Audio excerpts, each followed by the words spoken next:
But if you haven't tried it, or if you excluded something like a power cord from your train of thoughts, you have done yourself a disservice.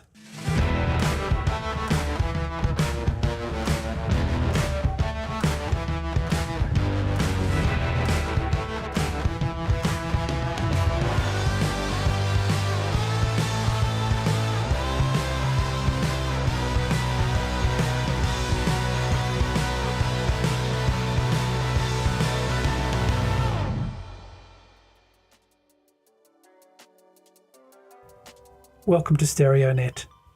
We're here at the Melbourne Hi-Fi and AV show, and I'm fortunate enough to be sitting here next to Bjorn Bengtsson, the product manager for Nordost, who does international sales and R&D. Now, welcome to Australia. Thank you very much, Mark. I really appreciate that. It's been a while. I haven't been here since COVID, before COVID. Yeah. Could you tell us a little bit about yourself and what you do? You travel to shows often? Yeah, I absolutely. I do travel the world and go through shows, but I do prefer to have dedicated events rather, because then we have the full focus on Nordost and what we can do, and I can talk for hours about what we do and all the intricate little details about it and so on. So at a shows, it's good to be around. It's good to show your face, but the dedicated events, they do more, I think. Yeah, absolutely. Yeah. So many of us already know Nordost. We know it as perhaps a cable company, but Nordost does a lot more than just cables, which is very nice. And would you like to just tell us how the company got positioned the way it is today? Yeah, well, as you said, we started out with cables, and it was quite a few cables at the beginning. I wasn't with the company. This is 30 years ago.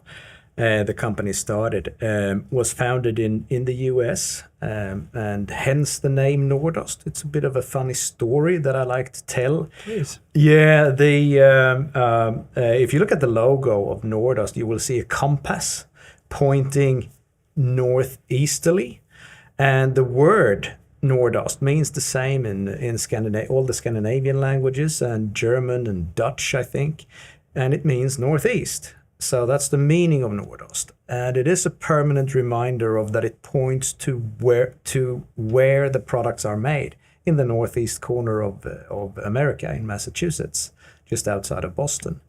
So at the time, Nordost had few products, but very unique. The solid core extruded Teflon concept.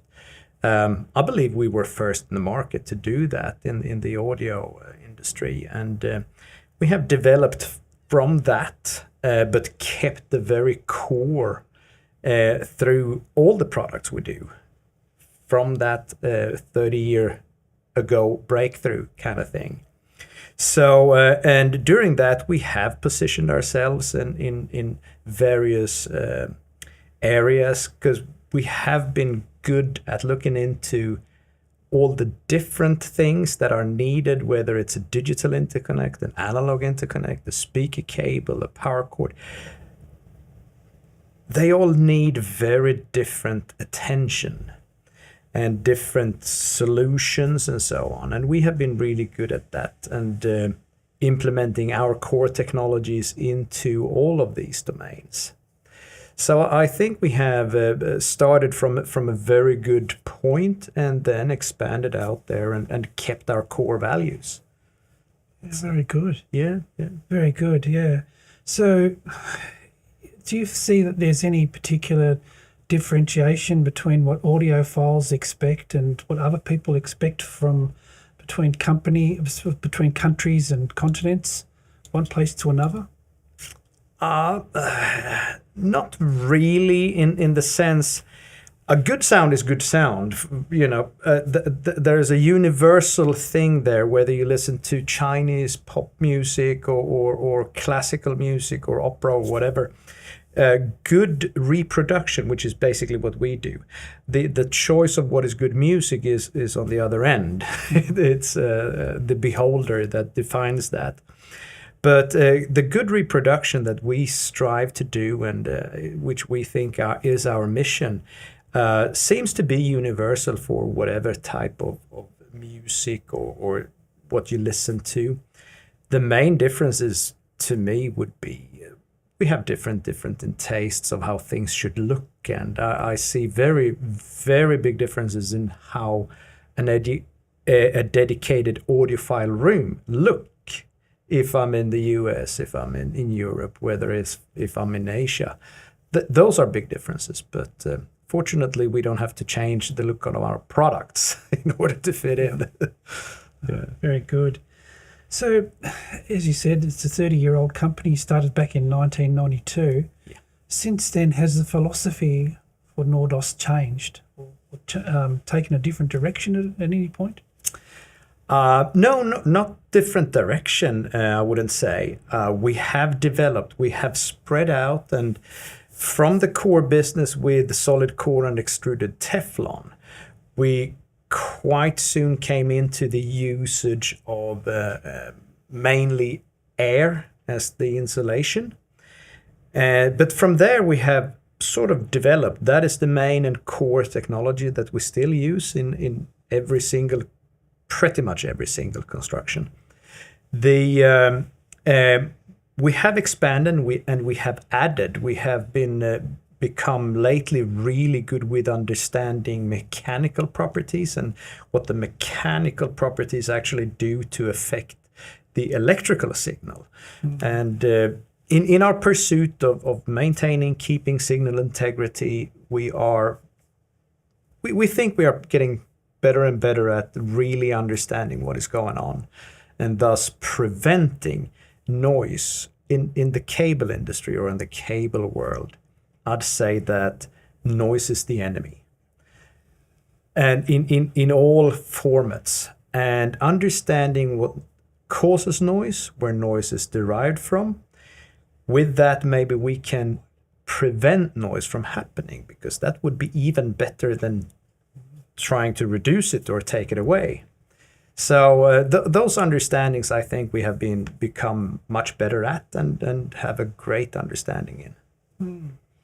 If I go back to say, for instance, visually, if you can imagine your speaker cables, yeah, which have the individual wires and the conductors spread apart like fingers, you could say. Yeah. Has there been any differences or changes in that technology over the 30 years? Not really. It's called a ribbonized technology. Yeah. So, and the biggest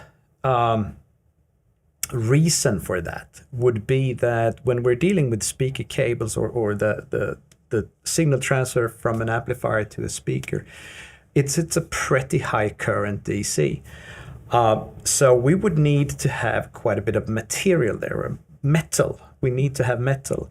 And since our core philosophy and constructions is solid core tends to be very inflexible above a certain diameter. So then we have to divide it up into many conductors instead of one very heavy conductor in order to maintain flexibility. When you do that, you introduce a lot of other problems. Like you will have quite a bit of inductance introduced, and inductance is playing a big role in the crossover in the speaker. So if we are introducing a lot of inductance, that becomes a problem for what the speaker sees in the other end. So that is why we spread them out in 2 dimensions, because you minimize the amount of induction in 2 dimensions rather than having them in 3 dimensions. So that would be the reason for the ribbonized technology and the flat cables. Some of the other benefits for having that sort of layout? Well, there could be. I mean, it makes the cable much easier to pull under a carpet, or if you got, yeah. So absolutely, that is a side effect. That is a beneficial side effect. It's not constructed because of that. It's purely because of signal and performance that it's made that way. How it sounds. Yeah, exactly. The sound quality. Yeah, very good. Yeah. Nice. Would you mind explaining how the format and design philosophy is maintained throughout the product range? Because it seems to be quite uniform throughout many of your products. Yeah, the as I said before, those three parts, as in the solid core, extruded Teflon, and use of air as the main insulator, is what we do. We keep that intact. The other things that we work with would be a cable layout and the mechanical tuning. If you read in our literature lately, we introduce a terminology, the mechanically tuned, or we have a mechanically enhanced product. That means that we understand the mechanical properties, so we can implement that into our core technologies, the solid core and the extruded Teflon. Then, of course, this is a matter of what we do in different situations here. The combination speaker and amplifier is requiring a very different approach compared to a digital interconnect, say, versus an analog interconnect versus a power cord. So you will see the core technology in every product, but you will also see that our products look very different depending on the application.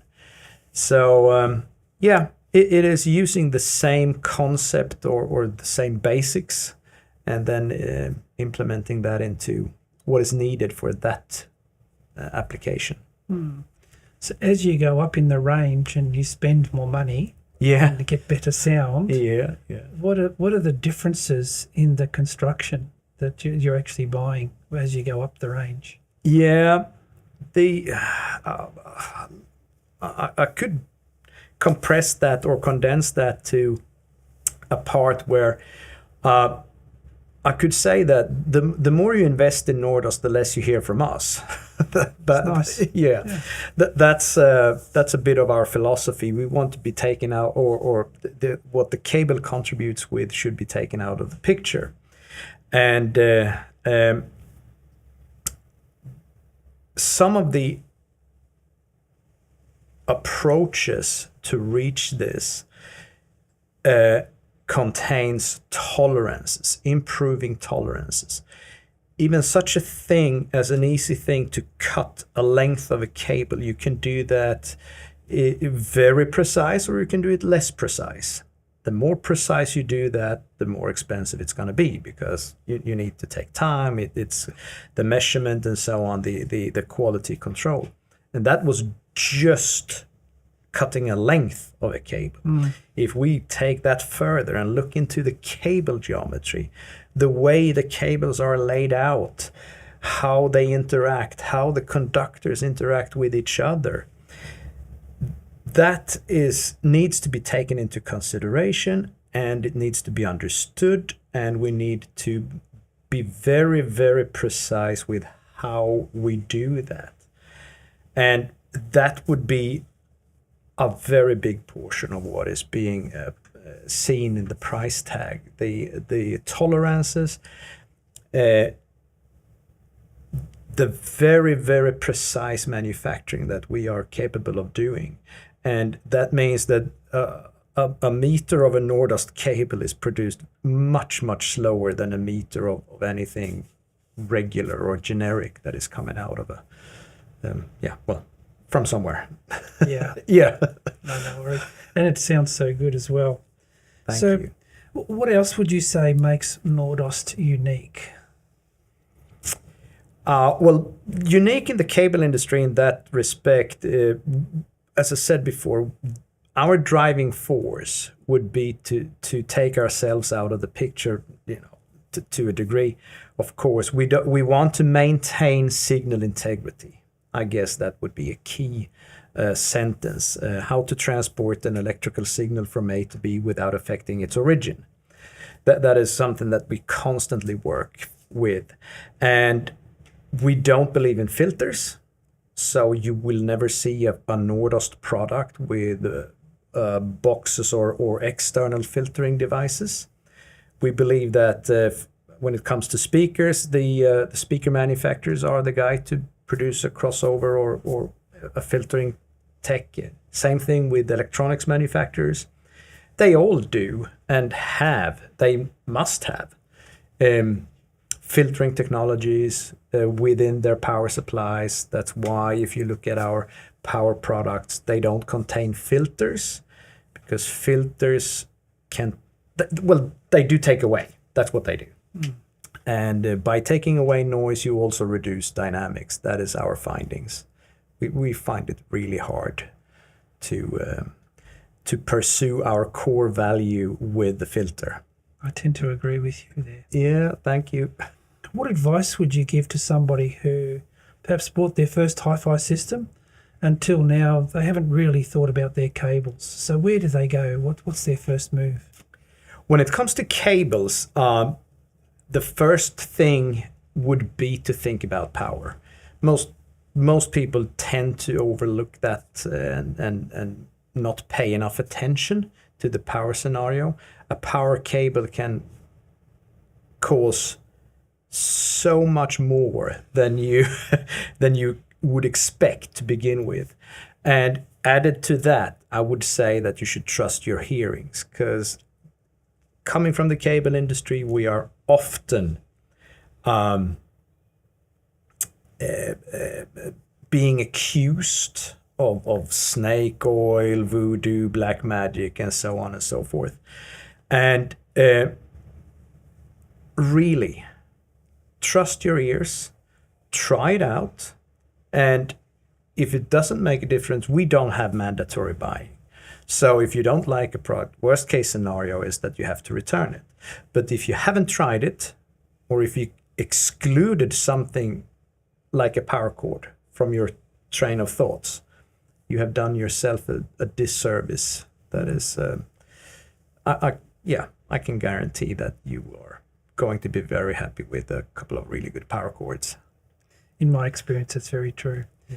So after the power cord, where would you go next? Then I would probably, in my experience, because theoretically you would follow the train of the source, but my personal experience is that the speaker is what is changing the electricity and putting air into motion. That's where you hear things. That's how you interact. Your body interacts with all the fine equipment, electronics. So the speaker cable really is something that you should take care of too, in that, because that is the window to how your body perceives the music, the sound quality, and if that is not taken care of, it's going to be hard for you to understand. Sure. Yeah.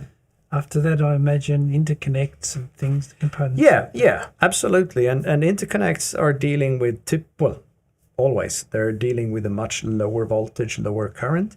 So it also makes sense, I think, in a logical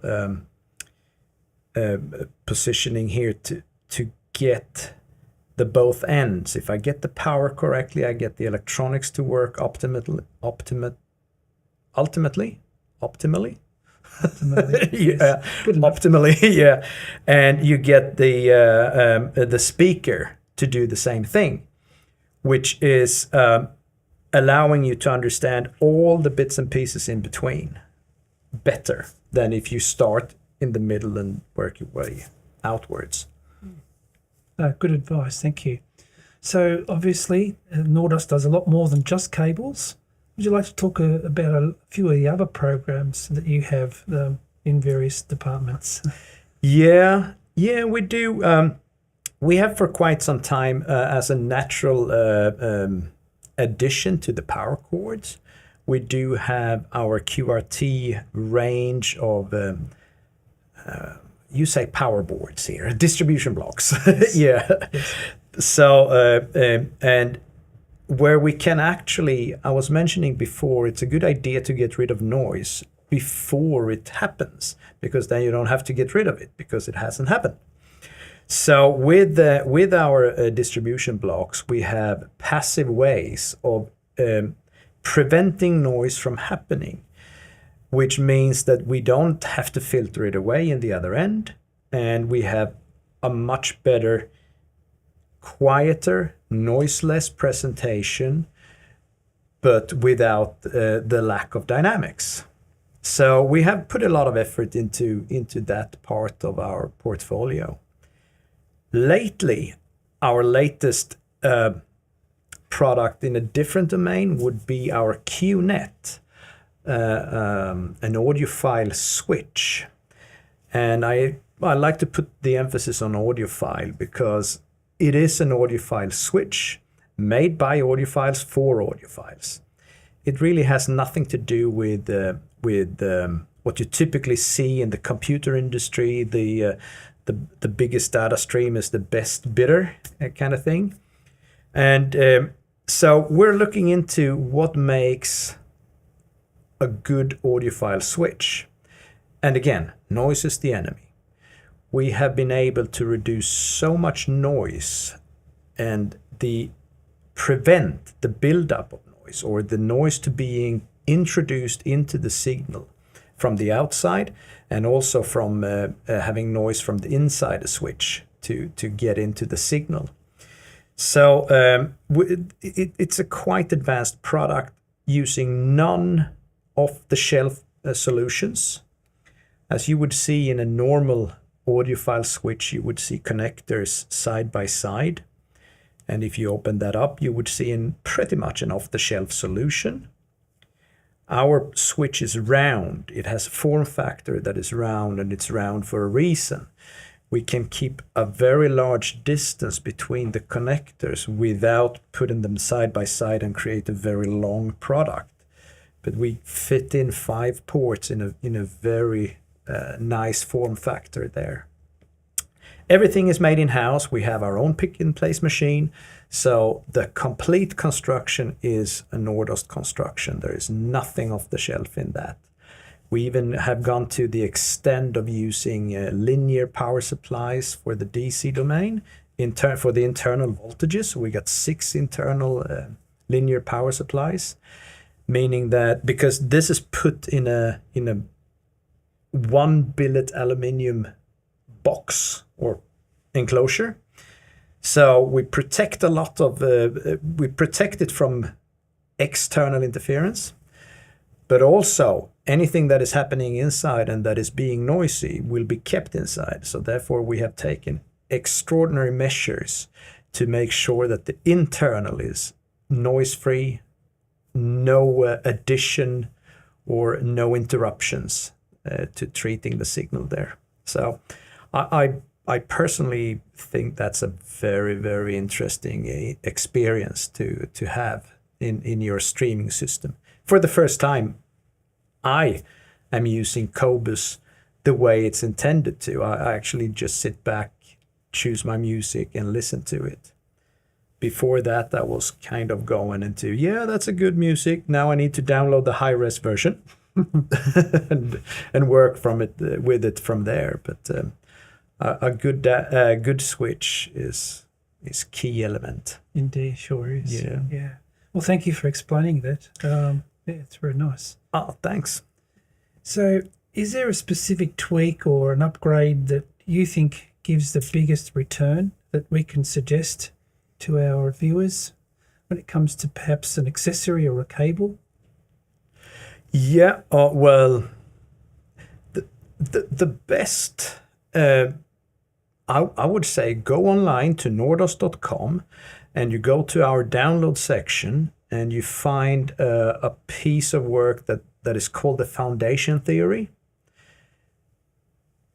We're going through in depth and giving you practical tips of how to work with your system, how to put it correctly on a rack, level the rack, position speakers, make sure that you got good power cords, do not stretch the wires, so on and so forth. That material is improving the performance on any system, and it is a lot of things there that are often overlooked because you just basically didn't care, and or no, that's not fair. You didn't know that these things make such a difference when it's being executed correctly. So that would be my thing there. Download that piece of paper, and it'll give you all information of how to set it up to begin with, and then you can expand. Thanks, Bjorn, because it doesn't matter what brands you use, we can all benefit from those pieces of advice. Absolutely. That is totally universal. And I would say that it covers every audiophile brand or audio gear in the market there. These are fundamental things that you should do to your system in order to make it sound the best or as good as it can, given the circumstances. Can all give it a tune-up. Exactly. Give our system a tune-up. Yeah. Excellent. We're asking our guests to put forward just one question to ask other audio equipment manufacturers in our interviews. Yeah. So without knowing who the next brand or guest is going to be, what would be one question that you'd like to ask our next guest? What's the best demo material you have and why? Great question. Thank you. Thank you very much.